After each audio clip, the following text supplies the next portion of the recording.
che mi ha spinto a scegliere una casa in legno è stato soprattutto il calore che dà la casa in legno rispetto a una casa in muratura, e anche perché per i tempi, soprattutto di costruzione, che sono molto più corti rispetto a una casa normale. Anche amici che ho invitato hanno detto che si sente la differenza con una casa normale perché è più calda, più accogliente,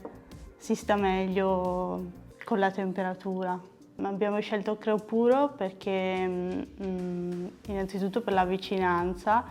perché così avevamo un rapporto più diretto con il fornitore, era sempre disponibile se non andava bene qualcosa, se avevamo delle modifiche da fare,